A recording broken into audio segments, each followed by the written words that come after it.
여러분 놀이공원 혹시 가시면 롤러코스터 같은 어떤 좀 무서운 기구들 잘 타시나요? 우리가 공포 영화를 보거나 롤러코스터 같은 무서운 무기를 탈 때 무섭다라는 표현을 쓰지만 두렵다라는 말은 잘 쓰지 않습니다. 공포 영화가 무섭죠? 라고 하지 공포 영화가 두려우세요? 라고 하는 말은 좀 맞지 않은 것 같습니다. 무섭다는 말과 두렵다는 말은 비슷한 뜻 같지만 차이가 있습니다. 사실 국어사전적인 의미를 찾아보면 큰 차이가 없지만 속뜻을 풀이해보면 무섭다는 말과 두렵다는 말은 차이가 있음을 알게 됩니다. 무섭다라는 말을 쓸 때는 우리가 알고 있는 것, 이것이 어떤 것이라는 것을 알고 있을 때는 무섭다라는 말을 쓰지만 알지 못할 때는 두렵다라고 표현합니다. 미래를 알지 못해서, 내일을 알지 못해서 찾아오는 것은 두려움입니다. 왜냐하면 어떤 일이 벌어질지 잘 모르기 때문입니다. 오늘 무서움은 갖고 있지 않은 다윗이 두려움을 가지고 블레셋으로 도망갑니다. 블레셋으로 도망가는데 거대한 장수 골리앗도 무서워하지 않았던 다윗이 사울을 두려워하여서 사울 왕이 언제 자신을 찾을지 모른다는 두려움에 사로잡혀 있습니다. 오늘 본문에는 두렵다라는 표현이 2번 나오는데 12절 말씀에 보면 심히 두렵다라는 말이 나옵니다. 놉을 떠나 다윗이 다음 도망지로 선택한 곳은 블레셋의 5 성읍 중인 하나인 가드입니다.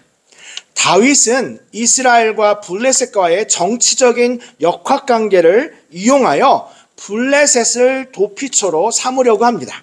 아마 사울이 자신을 쫓기 위해 자신의 원수인 블레셋까지는 자신을 잡으러 올 수 없다는 점을 이용한 것입니다. 자신을 잡으러 올 수 없다는 생각에 블레셋을 갔는데, 그런데 가드 왕, 그 당시 가드의 왕인 아기스, 이 아기스의 특별히 신하들은 다윗이 블레셋으로 왔을 때 다윗을 받아들였을 때 초래할 수 있는 이 위험한 상황을 정확하게 파악하고 있었습니다. 그것은 마치 새끼 호랑이를 키우는 것 같다. 우리가 다윗을 받아들이는 것은 새끼 호랑이를 키우는 것 같다.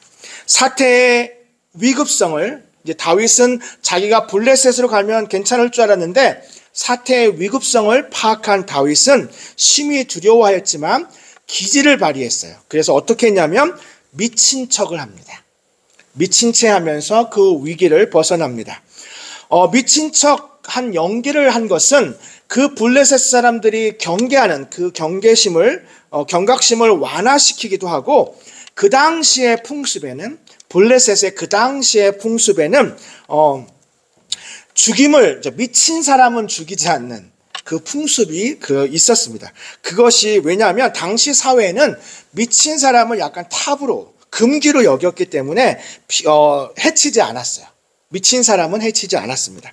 피해를 입지 않고 위기를 극복해 나가는데 다윗은 미친 척 연기를 하게 된 것입니다. 미친 척 하면서 다윗이 연기를 하니까 아기스 왕이 오늘 본문 15절 말씀에 한 말 보면 참 걸작입니다. 뭐라고 말했냐면, 내가 미치광이가 부족하여 너희가 이 자를 데려다가 내 앞에서 미친 짓 하게 하느냐? 그 말은 뭐예요? 블레셋에 미친 사람이 많다는 거예요. 미친 사람이 이렇게 많은데 이 사람까지 데려와서 내 앞에서 미친 짓 하게 하냐? 다윗이 그렇게 물론 사실 생각해보면 다윗의 행동이 결코 왕답거나 어떤 자랑스러운 행동은 아니었지만 일단 그 위기를 벗어나는 데는 효과적이었습니다. 그런데 제가 오늘 여기서 오늘 본문에서 말씀드리고 싶은 것은 다윗이 왜 가드를 선택했냐는 겁니다. 블레셋 가드를 선택한 이유. 제가 아까 말씀드렸지만 블레셋으로 도망가는 일은 나중에 사무엘상 27장에도 나옵니다. 그런데 그 도망갈 때마다 다윗은 두려움에 사라져 있습니다. 두려운 마음이 있기 때문에 블레셋 가드로 간 것입니다. 다윗이 어떤 사람입니까? 믿음의 용사요. 골리앗 앞에서도 무서워하지 않았던 다윗. 그런데 왜 다윗에게 두려움이 다가왔을까요? 왜 다윗은 골리앗도 무서워하지 않았던 다윗은 왜 이 사울 왕의 자기를 잡으러 온 사울 왕을 두려워했는지. 그래서 저는 오늘 본문을 이 두려움에 대해서 좀 나누고자 합니다. 그래서 설교 제목을 두렵지 않다고 말할 때 두렵다. 두렵지 않다고 말할 때 두렵다라고 정했습니다. 제가 오늘 본문을 통해서 주는 첫 번째 은혜는 뭐냐면 제대로 결심하지 않으면 두려움이 옵니다. 제대로 결심하지 않으면 두려움이 옵니다. 오늘 본문의 시작은 그날에라고 합니다. 그날에. 그날에라고 하는 말은 무슨 말이냐면 골리앗의 칼을 받은 날을 말해요. 아히멜렉을 통해서 골리앗의 칼을 지난주에 다윗이 받았습니다. 골리앗의 칼만큼 다윗에게 큰 위로가 되는 칼은 없습니다.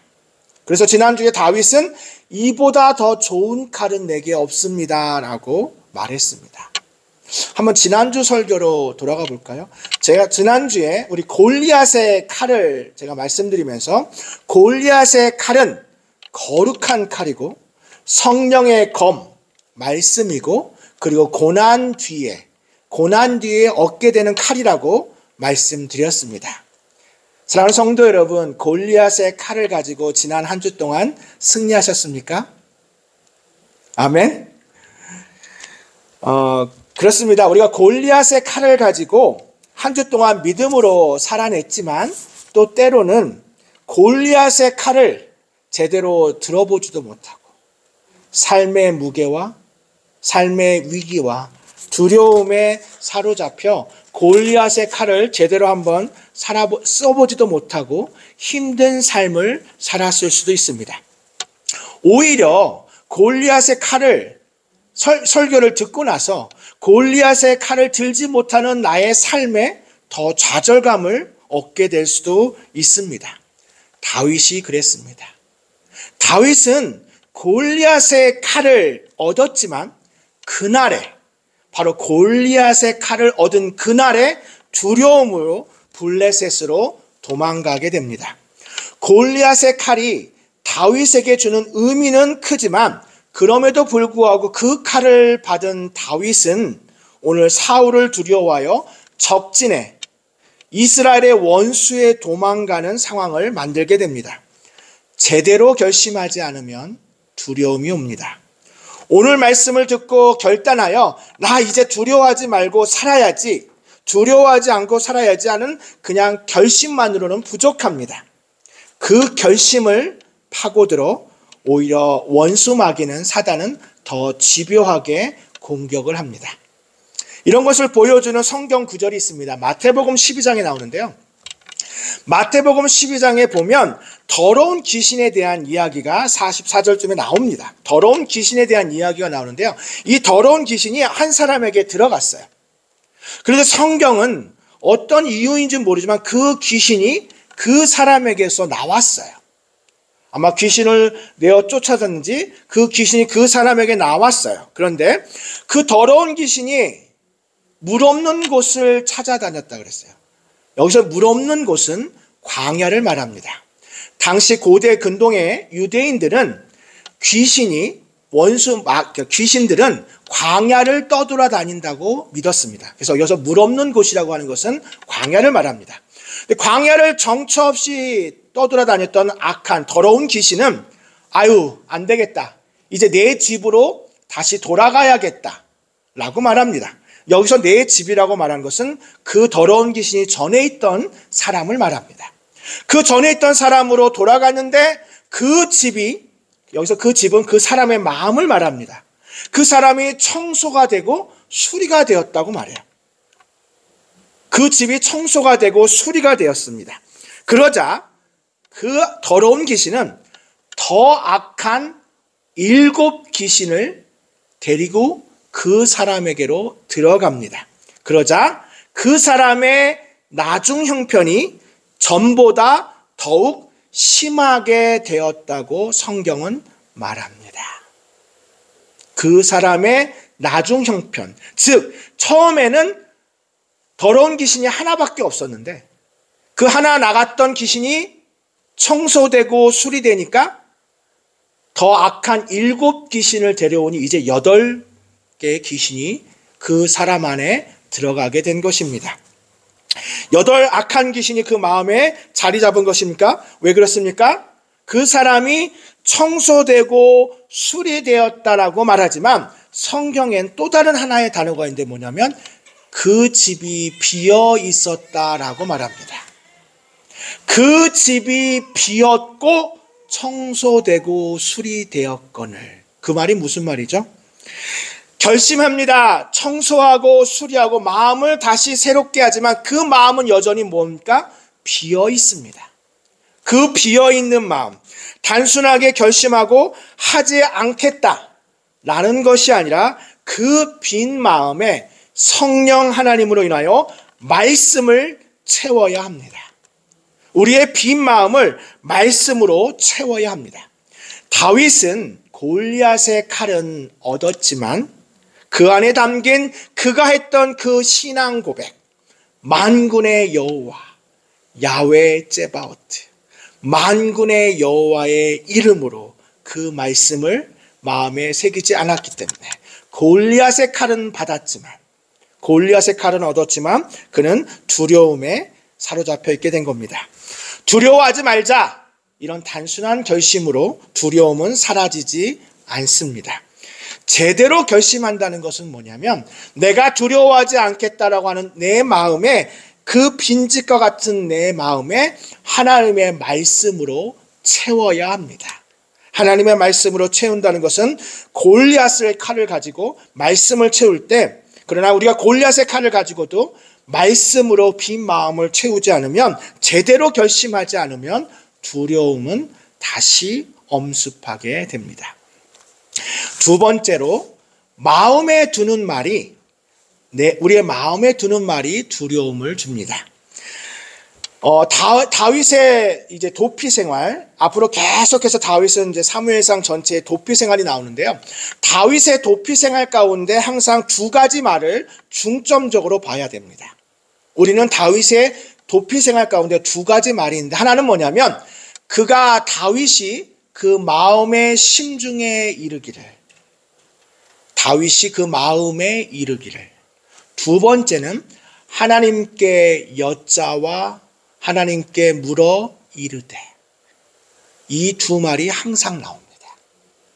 다윗이 스스로 자기 마음에 하는 말과 하나님께 여짜와 묻자와 이르되, 이 2가지입니다.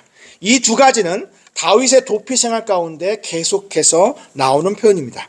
다윗이 그 2 마음 중에 어떤 마음을 선택했는지에 따라 그의 길은 달라집니다.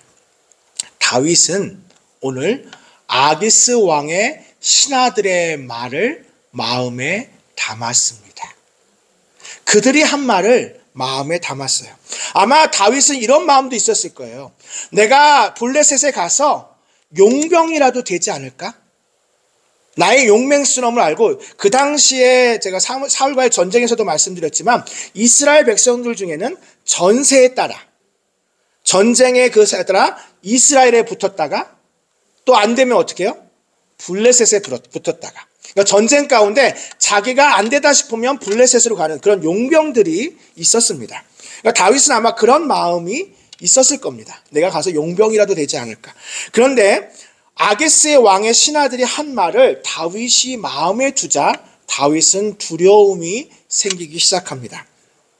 그것은 자신이 블레셋으로 도망간 계획이 잘못됐다는 것을 깨닫게 된 말인데, 왜냐하면 그 아기스 왕의 신하들이 이미 다윗이 블레셋 장수, 블레셋의 그 자랑스러운 장수 골리앗을 물리친 것, 그리고 우리가 잘 아는 노래 있죠? 사울이 죽인 자는 천천히요, 다윗이 죽인 자는 만만이로다. 이 노래를 누가 알고 있어요 지금? 블레셋 아기스 왕의 신하들이 그 노래를 부르던 사람이 저 바로 다윗 아니냐라고 하는 그 말. 다윗이 이 노래를 들을 때 다윗에게는 어쩜 트라우마가 있어요.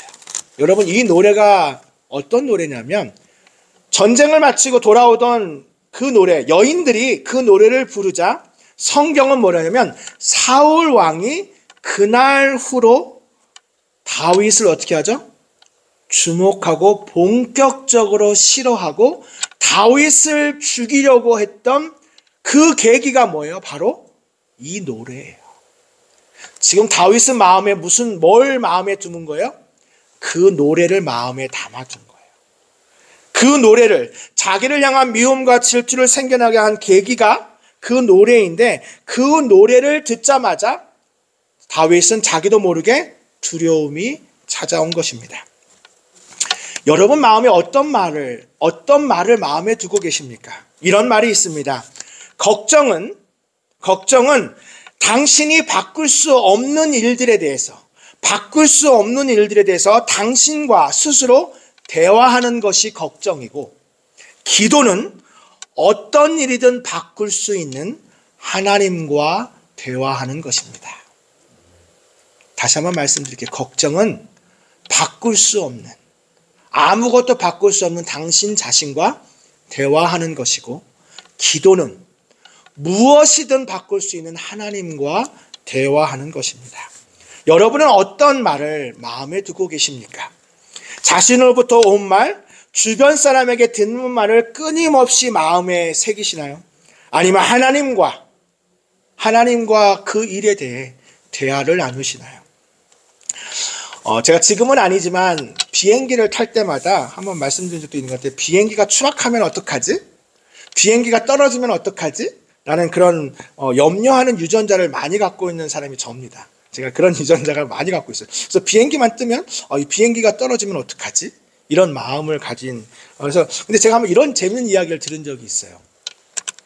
어떤 사람들이 비행기를 탈 때 무서워서 막 벌벌 떠는 그런 사람이 있었는데, 150마일 속도로 이륙해서 이제 3만 피트의 고도에 오르게 되면, 이제 정상적인 그 3만 피트의 고도에 오르면 거의 400마일 정도 이상의 속도로 비행기가 막 달려가고 있었습니다. 근데 그 비행기가 4개의 제트 엔진을 달고 있던 비행기였는데요. 아주 긴 비행기였는데 갑자기 부기장이 기내 방송을 통해서 이렇게 말합니다. 승객 여러분, 이번 엔진이 작동하지 않게 됩니다.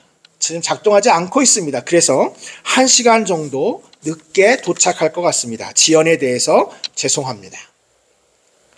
얼마나 무서워요? 근데 그 1시간 뒤에 또 방송이 왔어요. 다시 부조종사가 말합니다. 승객 여러분, 4번 엔진 동력이 잃었습니다. 하지만 여러분 걱정하지 마십시오. 여전히 작동하는 엔진이 2개나 있습니다. 다시 한번 늦어져서 죄송합니다. 적어도 목적지에 2시간 정도 늦게 도착할 예정입니다. 그리고 잠시 후에 또 한번 갑자기 방송이 들린 거예요. 승객 여러분, 안타깝게도 1번 엔진도 동력을 잃게 됐습니다. 하지만 우리 비행기는 1개의 엔진으로도 비행이 가능합니다. 그러나 우리는 목적지에 적어도 3시간 정도 늦게 도착할 예정입니다. 불편을 끼쳐드려 죄송합니다. 승객들이 막 긴장하고 막 분주해지기 시작합니다. 그래서 한 사람이 소리쳤습니다. 만약 마지막 엔진까지 잃게 되면 우리 그냥 계속 하늘 위에 떠 있는 거 아니야? 비행기 4개의 엔진이 다 잃게 되면 어떻게 되죠? 추락하죠. 근데 그 사람 뭐라고 말합니까? 승객들은 그 말을 듣고 아마 웃었을 것입니다. 1개의 엔진마저 잃게 되면 그냥 하루 종일 비행기에 있는 거지 뭐. 4개의 엔진을 다 가지고도 벌벌벌 떨고 있는 사람이 있는 반면, 4개의 동력 엔진을 다 가지고 있어도 벌벌 떨고 있는 반면, 두려운 마음을 가지고 있는 사람이 있는 반면, 이런 상황에도 이렇게 재밌게 이야기하는 사람도 있다는 겁니다. 여러분이 어떤 말을 마음에 두는지에 따라 우리의 마음에 두려움을 줄 수도 있고 그 두려움을 없앨 수도 있습니다. 사람들이 하는 말, 사람들이 이렇다라고 하는 말을 마음에 담아두기 시작하면 두려움은 생겨납니다. 우리는 하나님의 말씀을 마음에 담아야 합니다. 말씀을 마음에 두면 전능자의 그늘 아래, 우리 하나님의 전능자의 그늘 아래에 살게 됩니다. 하나님의 보호하심은 눈에 보이진 않지만 지금도 하나님은 우리를 보호하고 계시는 줄 믿습니다. 마지막으로 솔직하지 않으면 두렵게 됩니다. 우리는 솔직하지 않으면 두렵게 됩니다. 절대적인 위기에 빠진 다윗이 어떻게 그런 생각을 해냈는지 모르지만 다윗은 그 위기 가운데 미친 척을 하면서 침을 흘려요. 침을 질질 흘리고 수염까지 침을 질질 흘리고 그리고 대문짝에 그적그적 거렸다는 건 뭐냐면 막 대문짝에 막 혼자서 이렇게 낙서를 하는 듯이 그적그적거리면서 침 흘리면서 미친 척을 한 겁니다. 왜 그랬냐는 거는 아까 말씀드렸던 것처럼 그 당시에는 미친 사람은 죽이지 않았습니다. 그런데 두려운 마음을 가진 다윗이 이 위기에서 탈출한 이유에 대해서 오늘 본문에 나와 있지 않지만 시편 34편에 보면 시편 34편은 다윗이 오늘 본문을 배경으로 쓴 시편입니다. 오늘 본문을 배경으로 쓴 시가 시편 34편인데 다윗은 이렇게 말합니다. 시편 34편 13절입니다. 내 혀를 악에서 금하며 내 혀를 악에서 금하며 내 입술을 거짓말에서 금할지어다.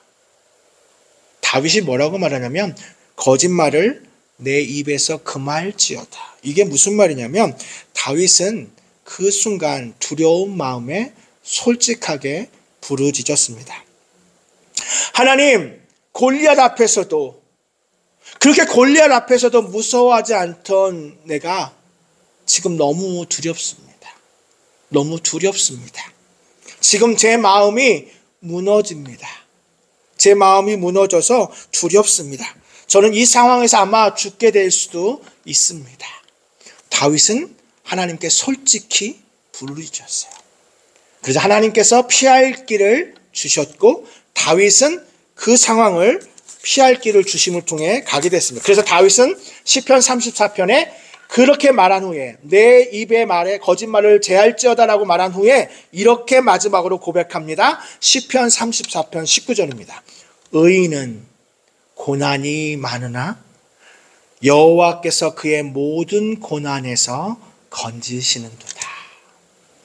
의인도 고난이 생길 수 있으나 많은 고난이 있으나 여호와께서 모든 고난에서 건지시는도다. 아멘. 예수님은 우리의 두려워하는 마음을 잘 아십니다. 책망하지 않으십니다. 너 어떻게 두려워할 수 있어? 너 어떻게 두려워할 수 있어? 비난하지도 않으십니다. 부드럽게 우리의 마음에 다가오실 것입니다. 그러므로 우리는 우리의 두려운 마음을 솔직하게 고백할 수 있어야 됩니다.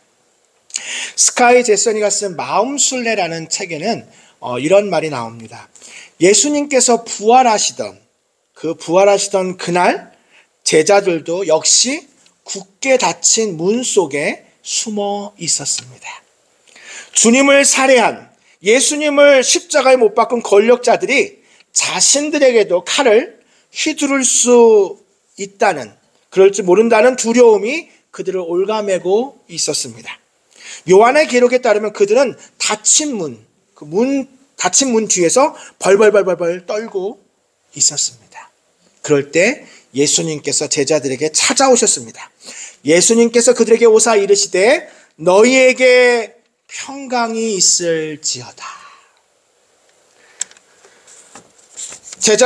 제자들처럼 어쩌면 우리도 우리의 마음에 닫힌 문 속에 스스로 가두고 있는 적이 있을 것입니다.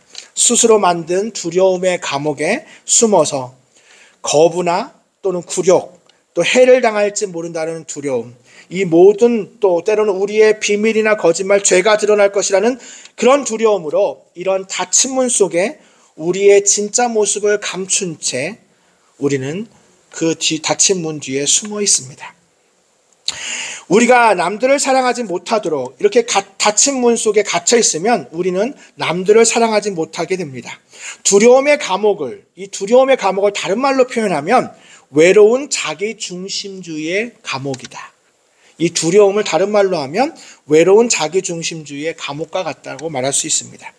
하지만 부활하신 우리 주님께서 제자들을 찾아가신 것처럼 그 닫힌 문, 제자들이 꽁꽁 숨은 그 닫힌 문을 통과하시고 주님께서 샬롬을 얘기하셨습니다. 주님을 막을 울타리나 담이나 그 문은 어디에도 없습니다. 예수님께서 원하시면 어디에든 예수님은 들어가실 수 있습니다. 이 세상의 권력자들이 죽음이라고 하는 족쇄를 채워 그분을 무덤에 가다 놓으려고 했지만 우리 주님께서는 죽음의 속박을 끊고 그 돌문을 굴려 치워 버리셨습니다. 마치 문이 없는 것처럼 제자들이 숨은 그 은신처로 제자들이 숨어 있는 그곳으로 가셔서 벌벌벌 떨고 있는 제자들을 향해서 샬롬, 평강을 선포하신 것입니다. 두려워하는 다윗을 나무라지 않으시고 다윗에게 피할 길을 내어주신 우리 주님께서 우리가 두려워하는 마음, 우리의 연약한 마음을 주님 앞에 솔직하게 고백할 때 우리 주님께서는 평강을 주실 것이라 믿습니다. 샬롬, 바로 우리 주님께서 이 광야 같은 세상에서 우리 주님께서 우리에게 선포하시는 이 샬롬의 주님의 음성을 들으시기 바랍니다. 그러면 우리는 승리하고 다시 나아가게 될 것입니다. 말씀을 마치겠습니다. 다윗은 두려워하는 마음으로 블레셋으로 갔지만 하나님께서 그를 보호하셨습니다. 두렵지 않다. 난 절대 두려워하지 않겠다.